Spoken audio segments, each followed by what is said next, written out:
Red vs. Blue with Scott and Andrew, episode number 5. Thanks for joining us again, and thanks for checking out our earlier episodes. You can find us on Podbean. That's who hosts our podcast. You can find us on social media, Facebook, Instagram, Twitter. You can email us at redvbluepodcast@gmail.com. Send us your questions. Send us your complaints. Send us your music, too. If you want your music heard on our podcast on a different platform, send it to us. We'll play it.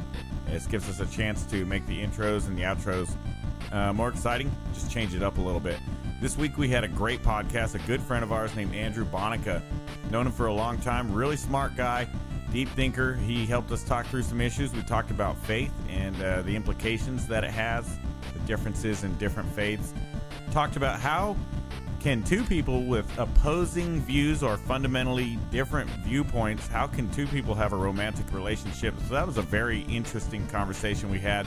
Then Scott failed miserably with his philosophy segment. So for those of you that were really looking forward to that, I'm sorry.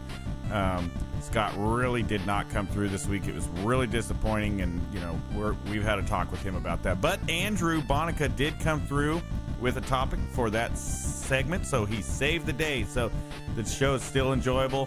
Everything went well. So guys, sit back, listen, enjoy the show, and tell us what you think. Hear from you soon.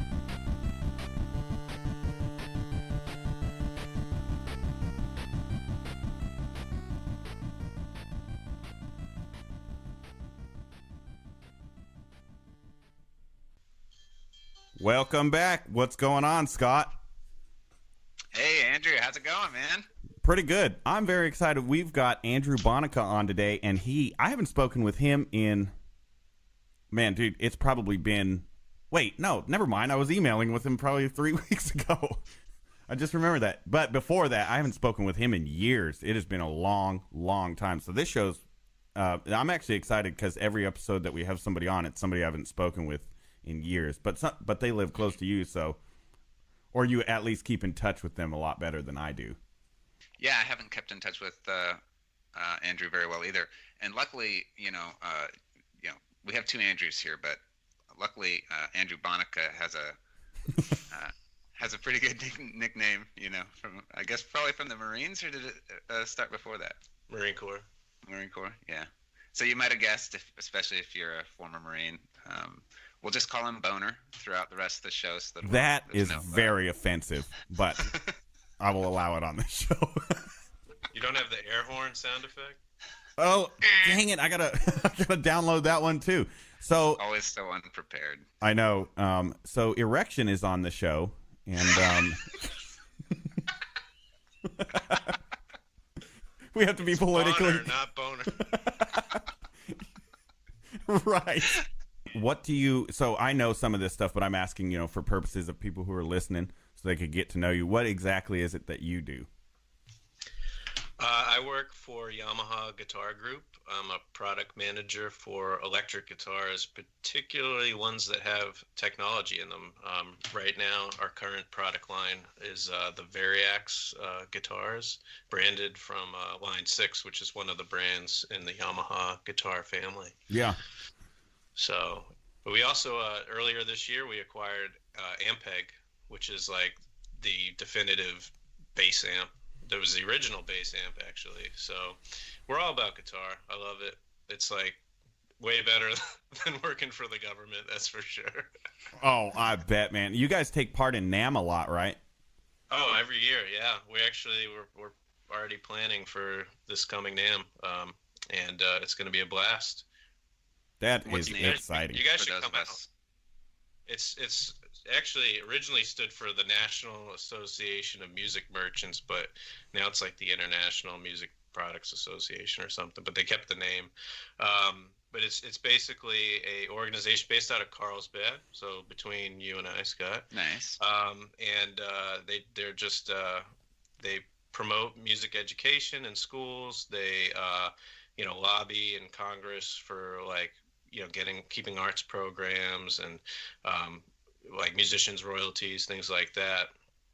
And nice. They basically retailers, manufacturers, they're all members of this organization, and every year, actually twice a year, but the winter one is the biggest one.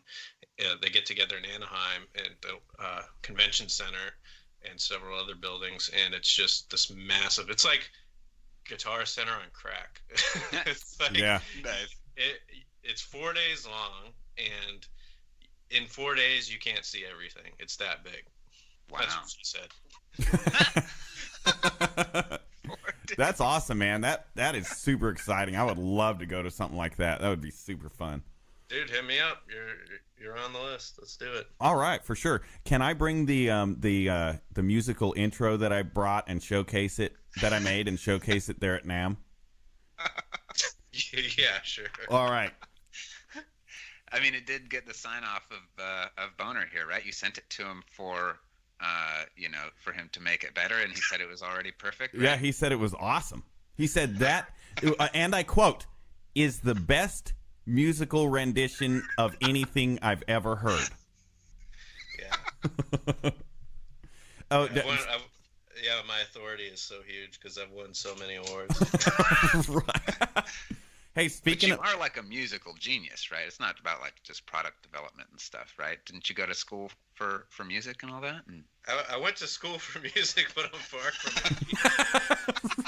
I'm actually, I did one of my bachelor's degrees from Berklee College of Music. I'm actually back right now. I just started 7 weeks ago for my master's with them as well in music production. So I don't know what I was thinking because I'm exhausted. I get like no sleep. That's awesome, man. Thanks, man.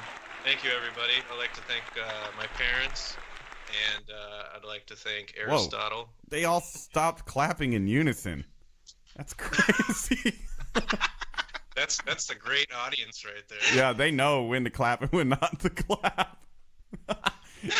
So for anybody who can't see it, Andrew just gave the slow clap annoyed emoji. Scott gave it first. He gave me the idea. Yeah. Hey, speaking of the arts, when you were talking about that, it reminded me, I don't know if you guys remember this. Do you remember when Senator Harry Reid, and I can't even remember who was president at the time. I think it was Obama.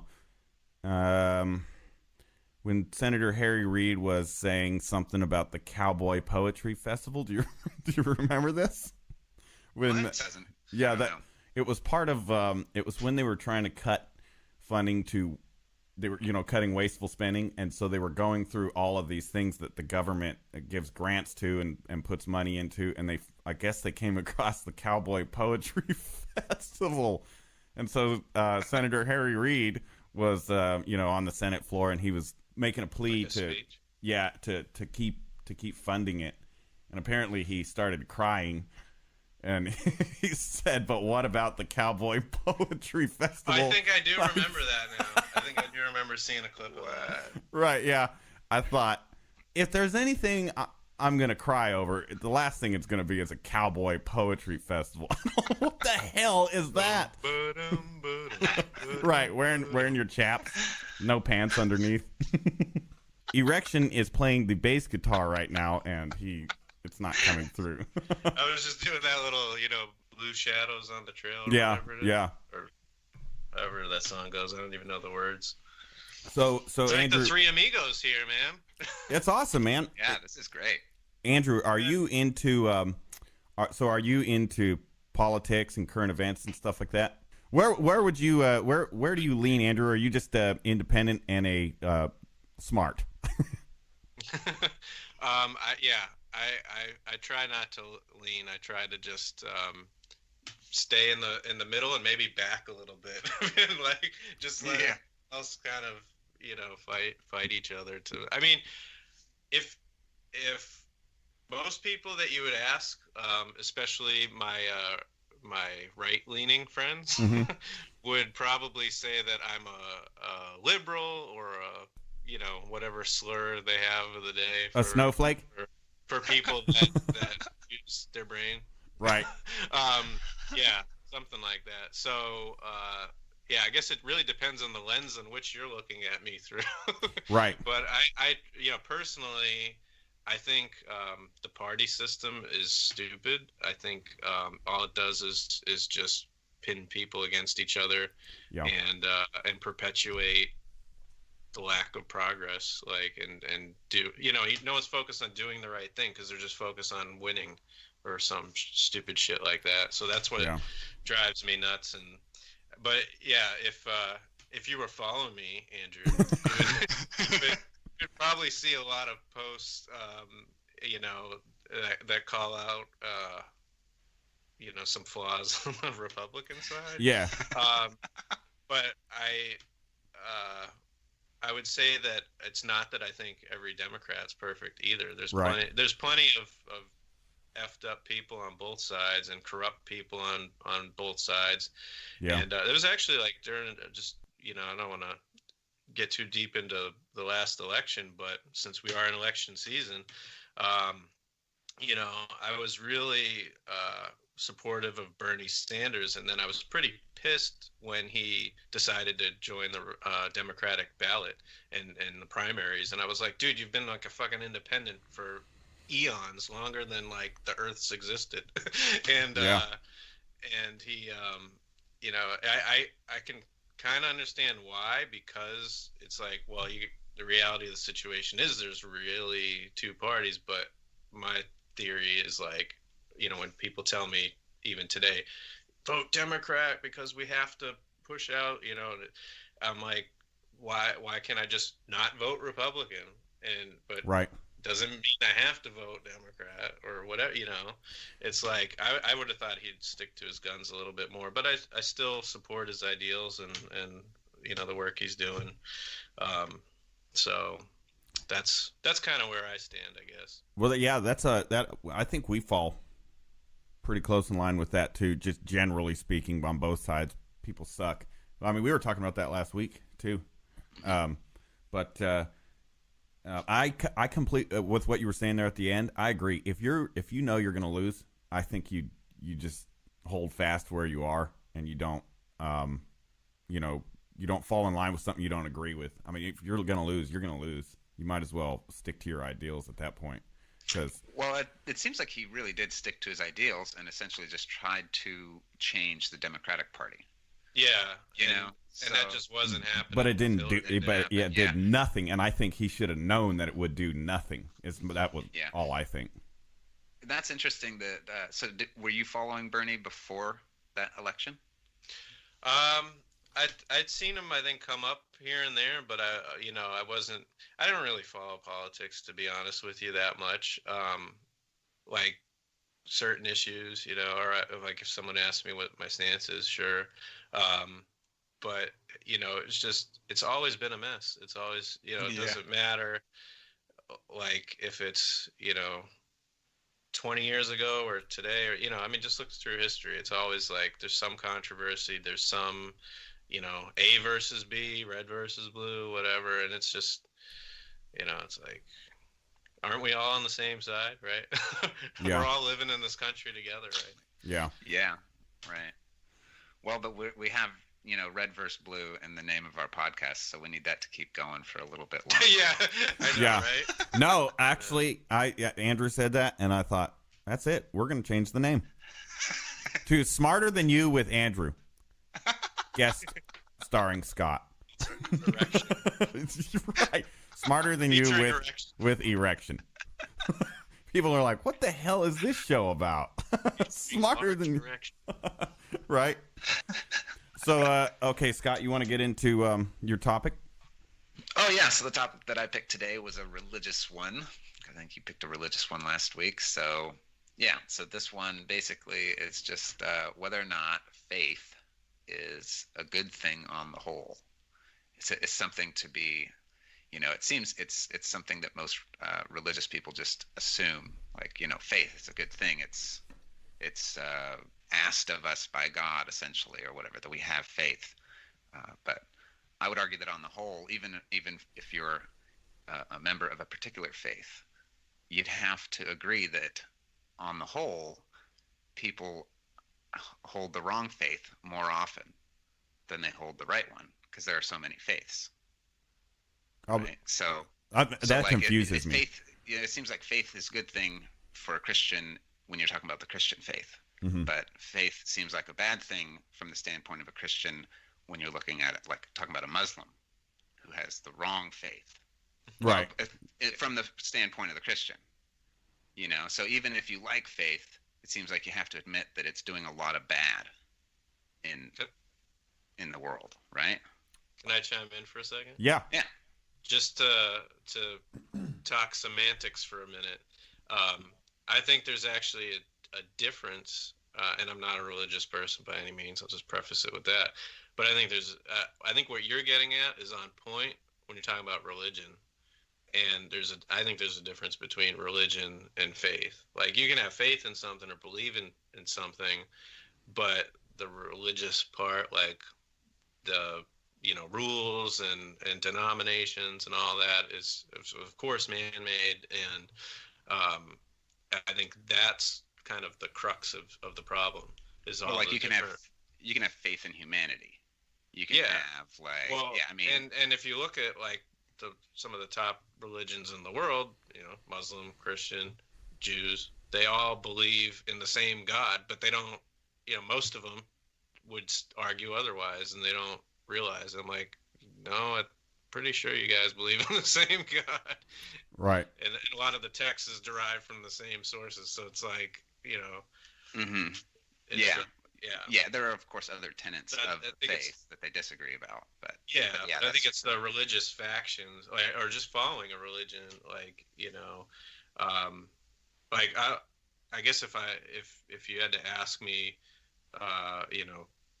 what I try to follow is like some guiding principles other than just my own morals in my head. I was really interested in Buddhism, and actually started studying it before I even met my wife. And I don't consider it a religion per se. It's not a theistic one anyway.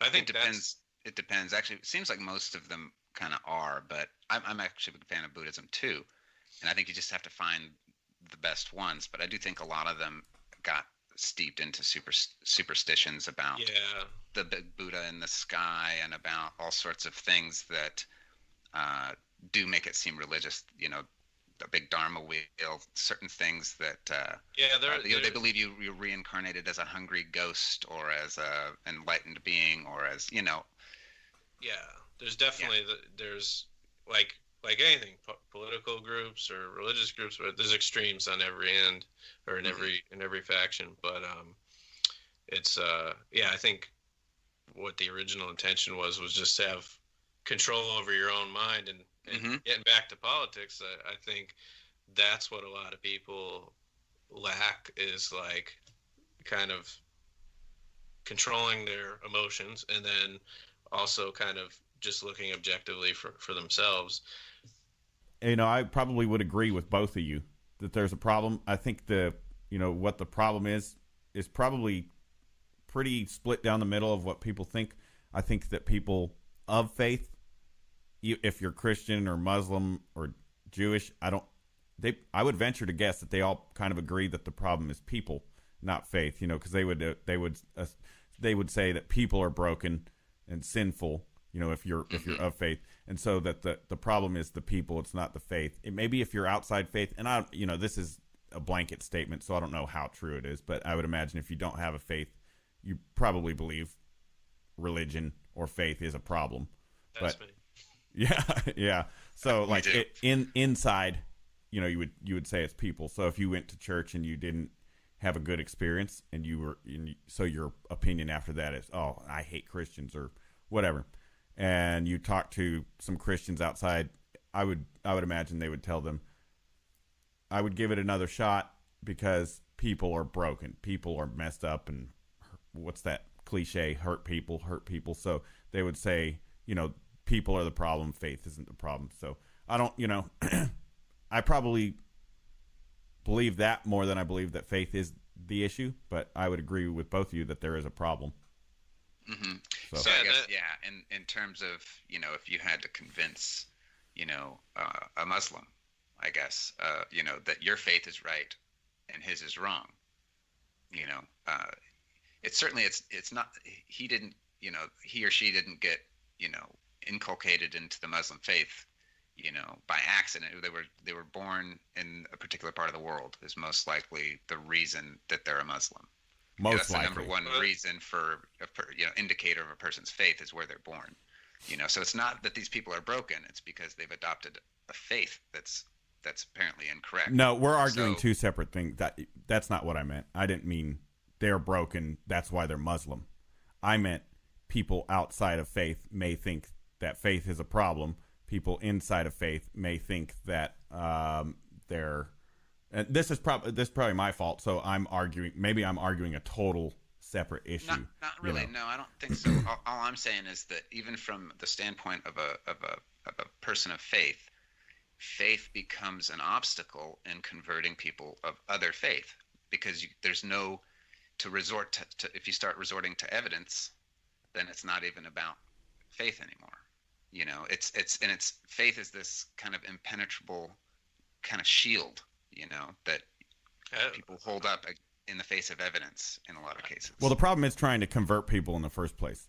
The mission's to share the gospel. The mission isn't to go hardcore convert people and argue until someone converts. The mission's to share the gospel. If somebody doesn't want to hear it, it's not. I don't think it's right to continue to say it. So if you go, I like when people go do mission trips or people go and evangelize. I don't do it. I don't think I'll ever do it.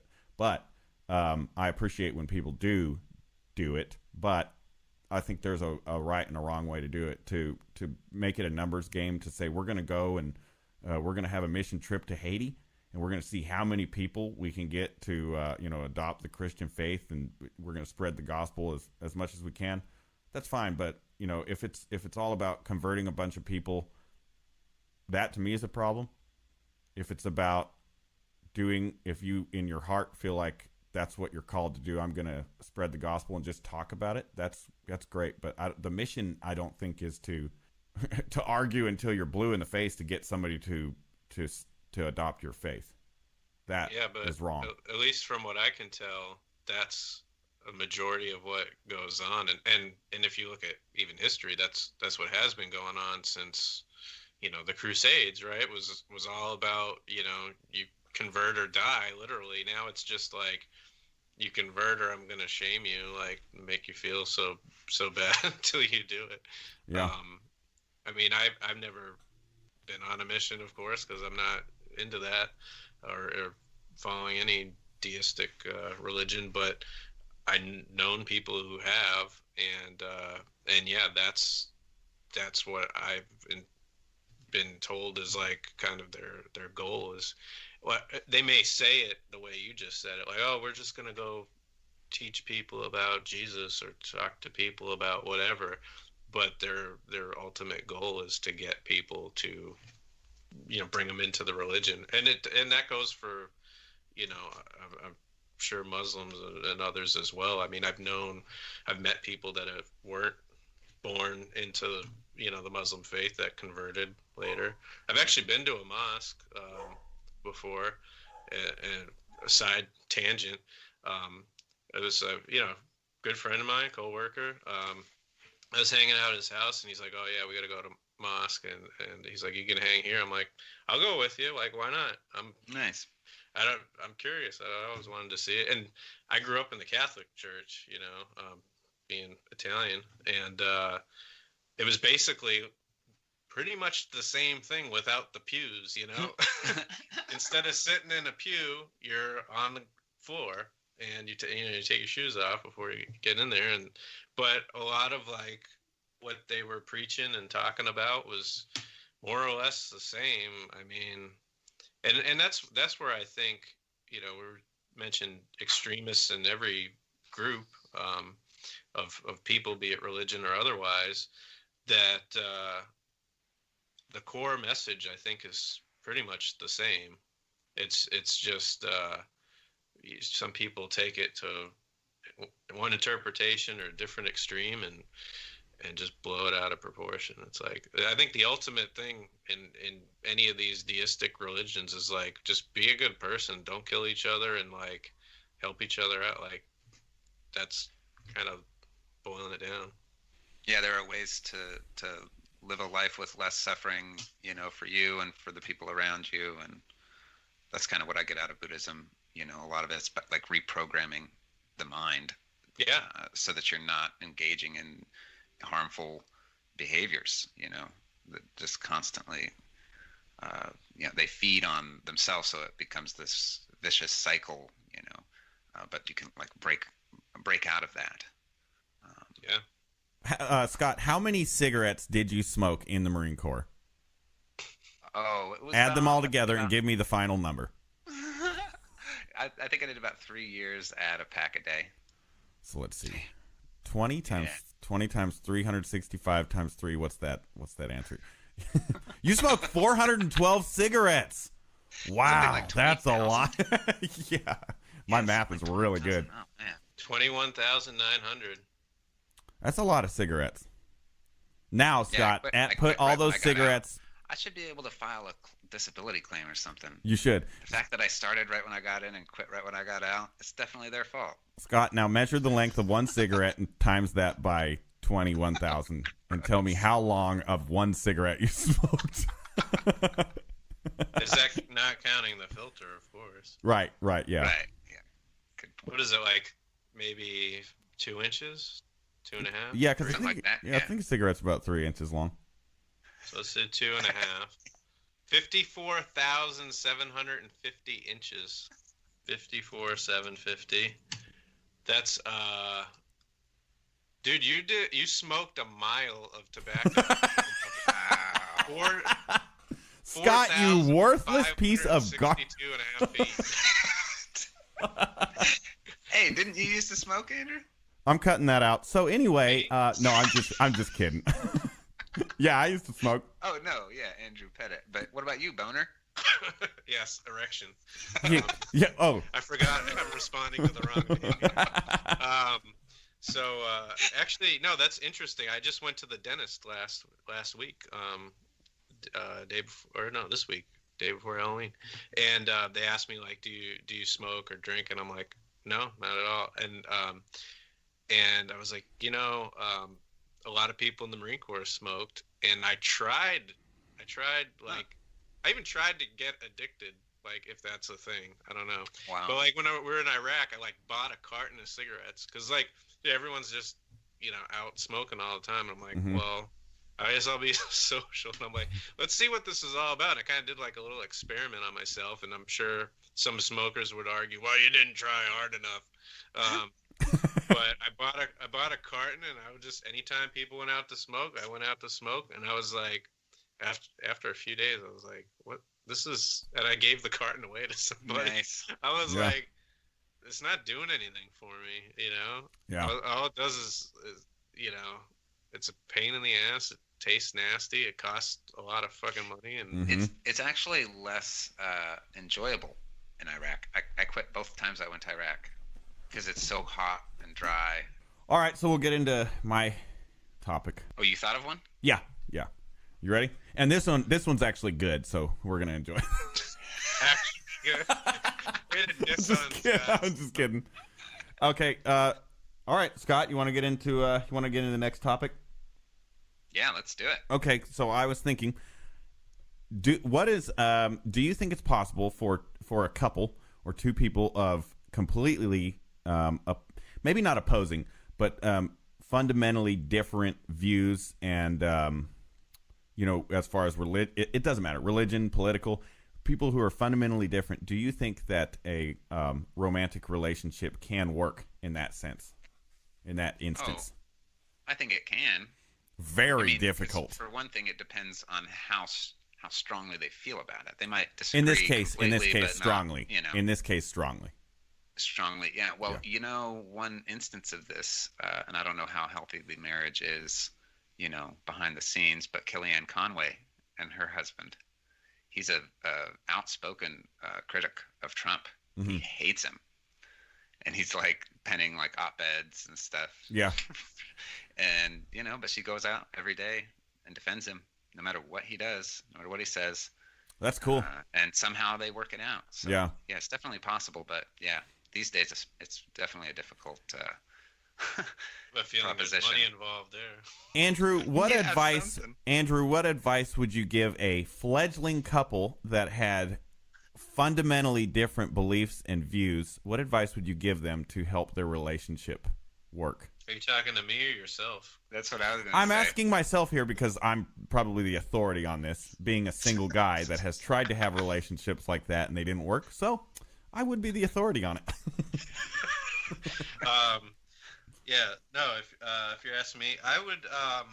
I've known the most people I've known that have actually made it work, and are old now with grown up kids and everything. It's usually like, especially I guess in the Northeast too, Jewish and like Catholic or some type of Christian faith, and I think they're pretty compatible in the fact that at least like we talked earlier, even with Muslims, like they all pretty much worship the same God. It's just different divisions, but I think the Jewish faith and the Christian Catholic faith have the most similarities, because it's like, okay, we're just Old Testament. I'm oversimplifying it, but we're just Old Testament, and like the Jews don't believe that Jesus was the Son of God. And it's actually interesting. I think because I have several Jewish friends, and one of them told me it's like, it's not that we don't believe Jesus existed. We just didn't believe that he was the Son of God, sent down from God.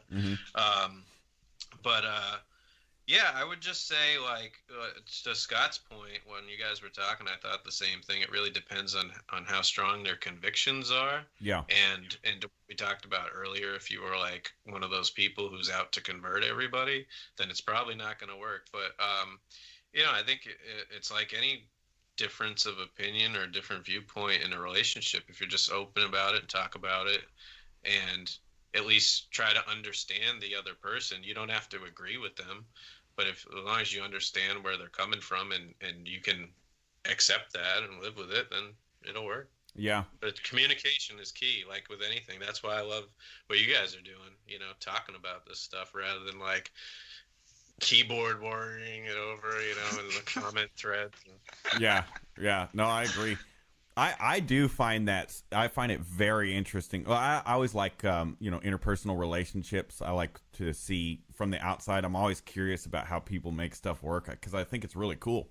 And it intrigues me to see two people, especially more on the political side. So if you see somebody who is a fervent Trump supporter, and they're dating or married to somebody that hates Trump with a passion, they probably wouldn't care if he got ran over by a car, and then this other person loves him. It's that to me is so intriguing on how they make that work, because right now, if it didn't start before the election, if there are two people now, you typically see people who say, people would be like, I don't want to date any snowflake liberals, and somebody on the other side would be like, no racist Trump supporters, stuff like that. And I think now it's worse, of course, but it is intriguing. I think it's so cool when people make it work. And it seems like it's got to have like, the effect of bringing each person to the center a little bit. You can't be as much of a hypocrite, because both sides, everybody kind of gets stuck in their bubble or whatever. But if you've got somebody that you're living with that's seeing things totally differently, they'll be able to tell when you're kind of bending your principles or whatever. Right. And you just won't get away with as much. Whereas if your spouse agrees with you, then it's like you both just do it together. Yeah. Also, I'm sure this is ridiculous, but I'm sure from the perceived attraction level has a lot to do with it too. And I say perceived not just because this person's attractive to everyone. I'm saying the person that likes them, how, depending on how attractive they find them, they're gonna put up with more different. They're gonna put up with more. I think that's true for anything. That's a good point. Yeah. Yeah, it's like someone could have this annoying habit, or like, or that whole thick and thin thing, right? If they like become addicted to drugs or whatever, it's like if you really love them or whatever, it's like how devoted you are to that person and keeping them in your life. You're gonna try harder to accept them and understand and make accommodations. If you're not, you're gonna be like, kick them to the curb or whatever. Okay, let's do an example of that then. Scott, play along. Let's say your wife came home and wearing a "Make America Great Again" hat, shooting up heroin, reading the Bible, because I know you hate the Bible. So, what would happen if she came home? Would you put up with that? Yeah. The heroin part? Yeah, I mean, I would do everything I could to help her, get off the heroin and off the right-wing ideology. You take the hat from her? Yeah, the funny thing is, it's really, that could never happen. Like, there would have to be something seriously wrong with her brain if that yeah, like a medical issue. Yeah, so right. I would be very concerned for her. Yeah. I just had a flashback to Stripes when he's like, "There's something very, very wrong with us." Hey, Andrew, what is how does your wife, like, do you guys share pretty much the same views? Yeah. I mean, like I said, even before I met her, because she's Buddhist, I had started studying that on my own, and so I was, just interested in it in general. So she was actually really surprised when she just assumed I was like Christian, like a lot of America, I guess, and or I should say a lot. Well, yeah, I guess a lot of America, and I was like, no, I'm actually, studying Buddhism. And she's like, really? Wow, that's crazy. And of course, it's like, where she's from, it's a little different structure of how they apply it. But politically, she doesn't really follow or participate in any of that stuff, and she can't vote. So she's not a citizen yet. Yeah. And that's by choice. But yeah, it's like, I think she's how I am, what we talked about earlier, which is like, just basically be a good person and don't try to screw anyone over, and, don't kill anybody, so I think we're both pretty neutral, just the line, not strong one way or the other. Yeah. I know you were hoping for some conflict, like, boring. Running around with her MAGA hat. Right. Actually, it's funny. She does joke with my dad sometimes, because he's like super against Trump, and well, I am too, but I'm just not like that adamant about it. But he's the one telling me, like, you gotta vote Democrat to get all these people out, and I'm like, can't I just not vote Republican? Right. Yeah. And so she'll tell him, like, oh, tell your dad that, like, I support Trump, and like, so she just makes fun of it. Yeah. Which is like stirring the pot a little bit. Can do these days, because it's so ludicrous that it's it's like. Yeah. But yeah. So. Yeah, I feel bad. My parents are both, Trump supporters, and it's, it's actually having an effect on people who, like, on who and how many people show up at family events now.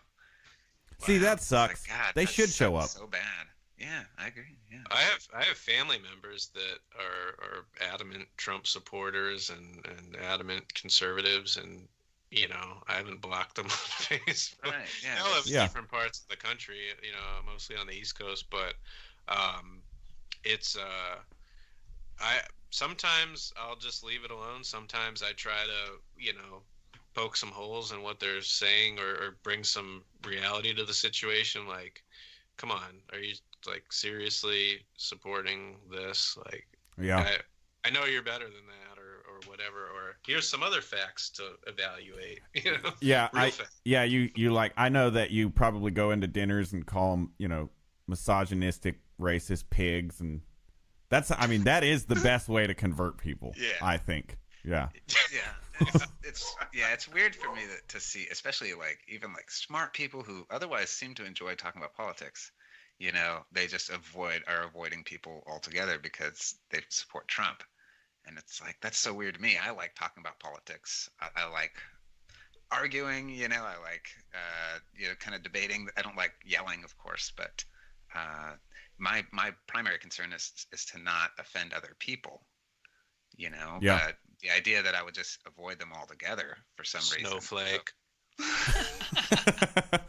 No, that's good. Have That's a true. snowflake sound? Oh yeah, I need to get one. That's true, Scott. And also, I mean, to those people, just don't talk about it. Jeez, like, what's the, why? So I'm going to avoid this person because they support Trump or because they support Hillary or Bernie Sanders. Who gives a crap? Just don't talk about it. There's a lot of other stuff you can talk about.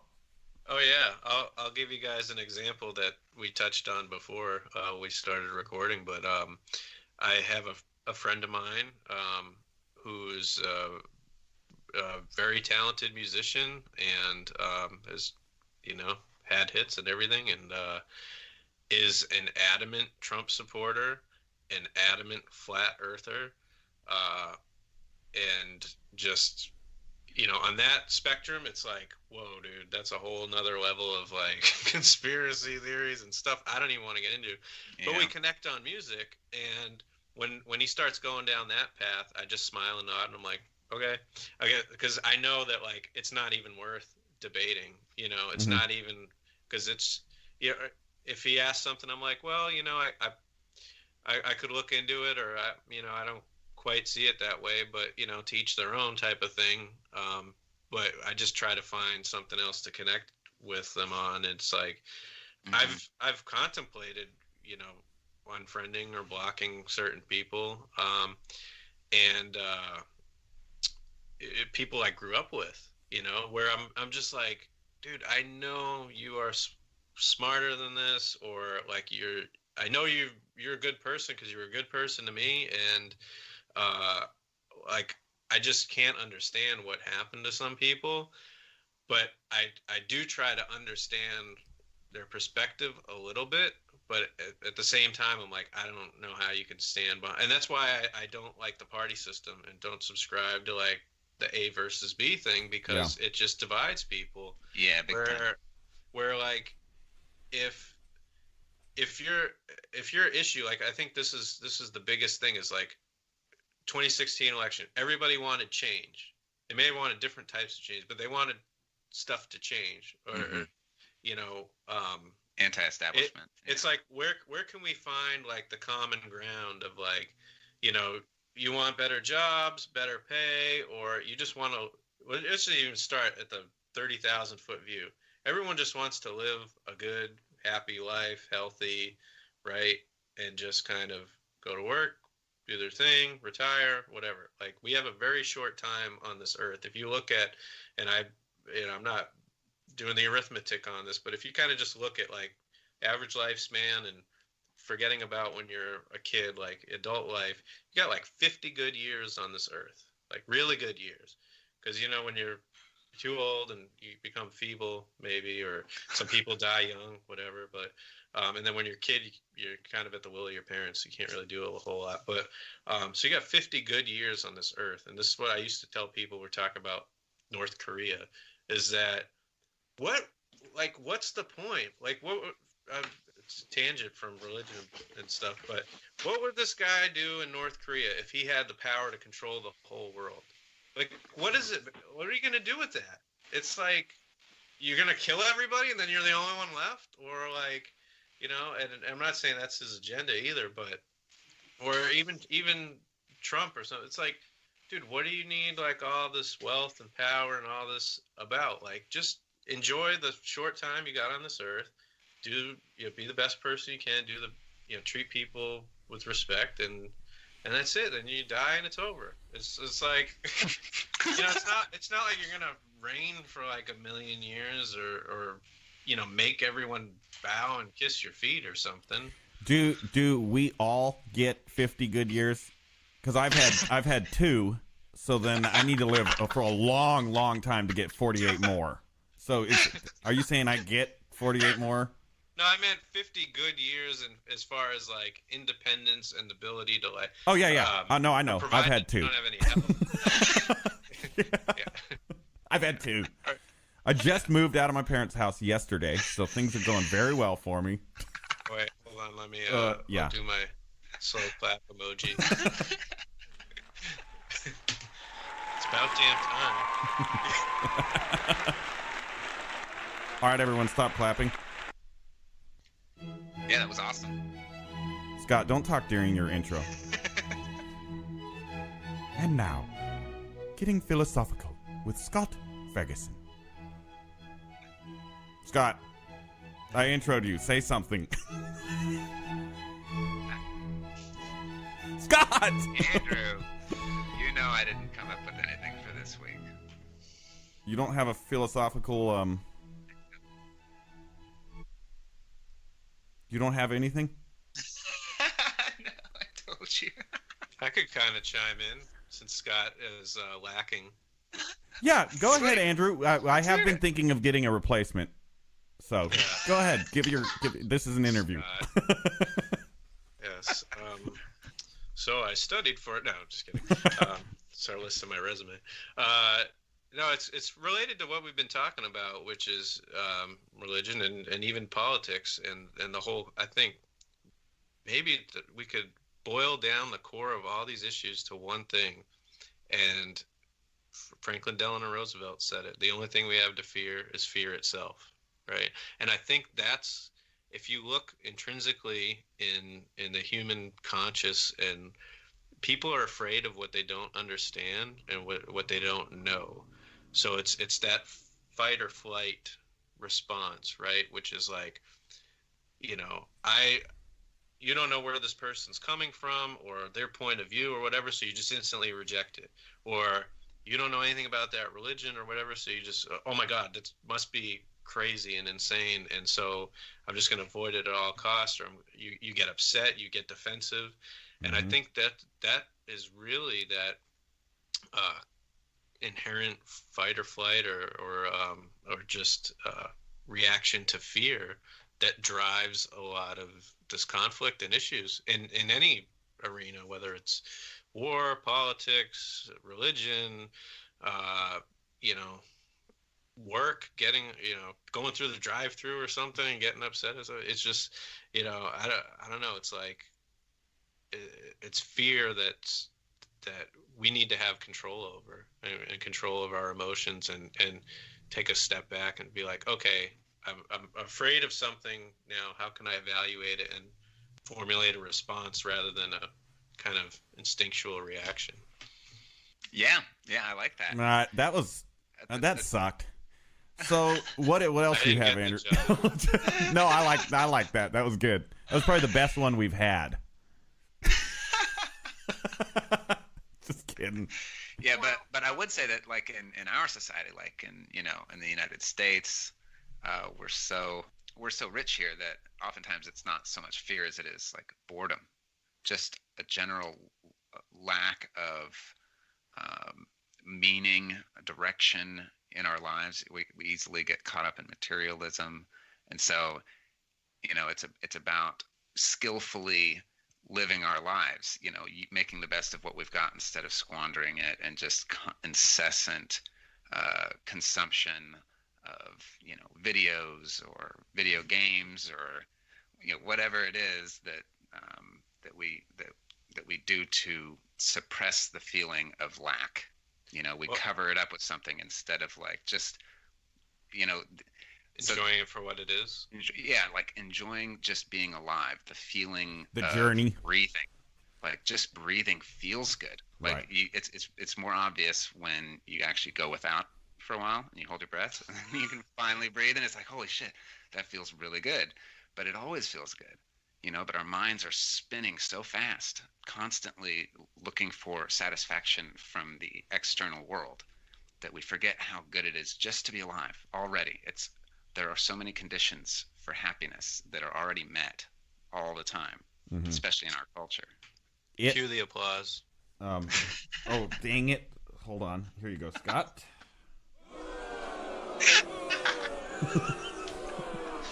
No, you did up there. I give you a round of applause there. Oh, thanks. All right. They liked it, Scott. Worst of water. No, I would like to add to that if I could, if I may.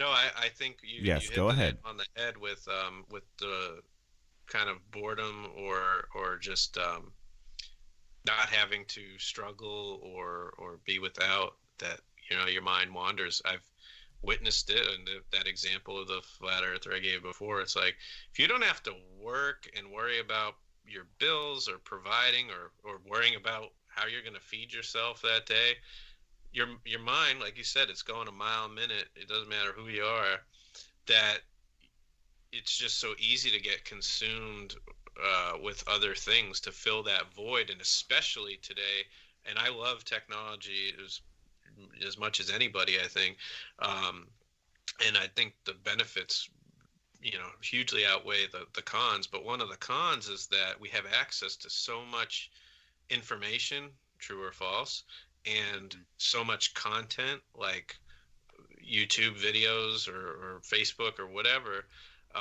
that it's so easy to not only access certain information, be it true or false, or just a certain perspective, but it's inherently feeding your mind with more of the same. Like if you go to, I had this discussion with my coworker yesterday where a good friend of his who was successful in the tech world, now barely worked from home because he didn't have to really worry that much, and started tinfoil hatting and going on YouTube and finding this thing. I don't know, it's about this Q thing. I don't even know what it is. Maybe you can QAnon. Wow. Yeah, and the thing is, you watch one video on it, and then YouTube suggests the next video, and it's always on that autoplay, right? So unless you turn it off, but by default it's on autoplay, so it will play the next video that's related to that, like a suggested. Oh, you like this, so let's give you more of that. That's great if it's like me and I'm looking at guitar videos, and here's another cool one on some other guitar thing. But if you find some one of these conspiracy theory things or something, totally extremist, it's just going to keep feeding that mentality until you're blue in the face, and then you're in that zone.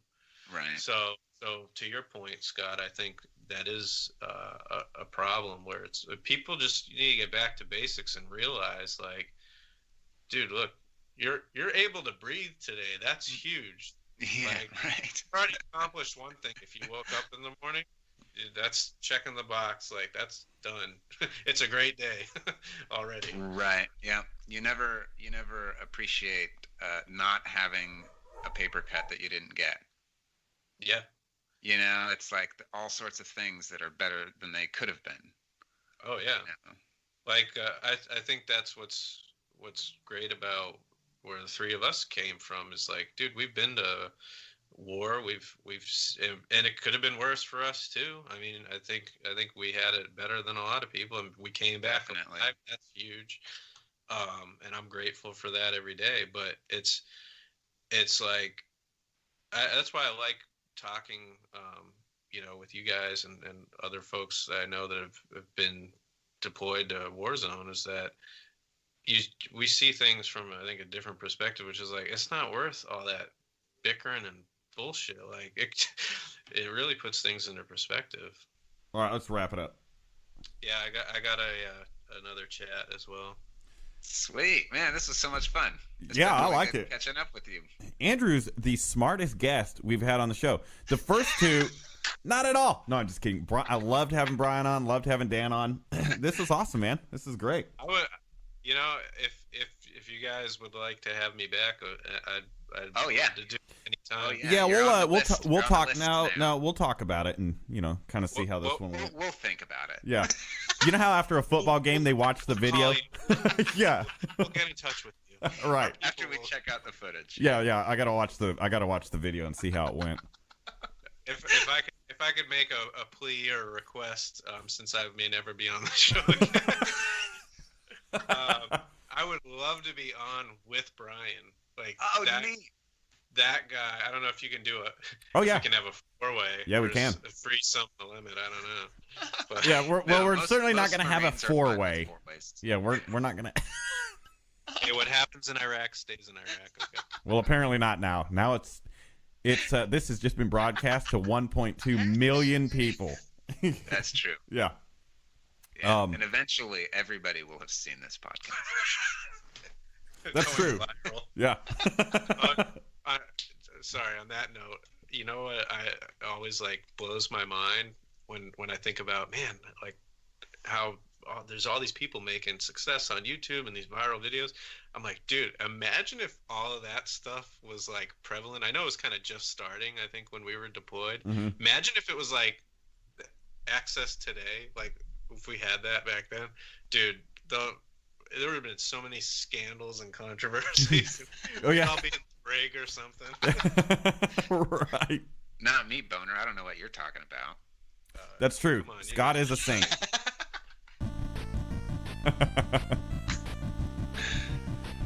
All right, well, I enjoyed it. That was great. That was really good. Thanks for coming on, Andrew. That was awesome, man.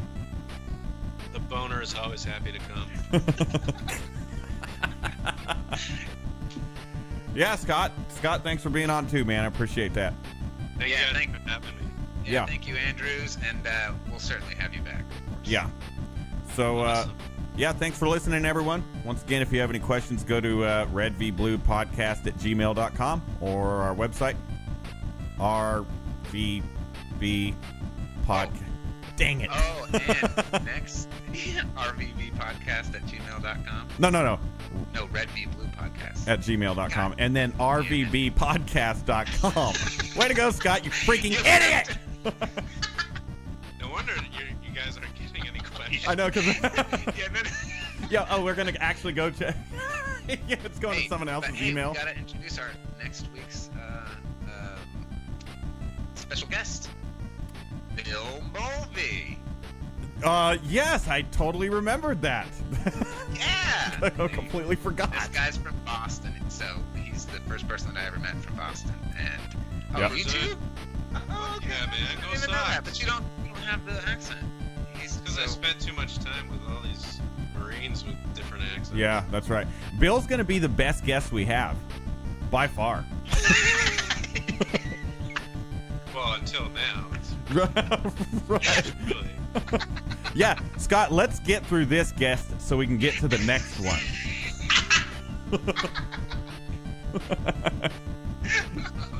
Oh, man. All right, you guys. Well, I appreciate it. That was awesome. I'll see you guys later.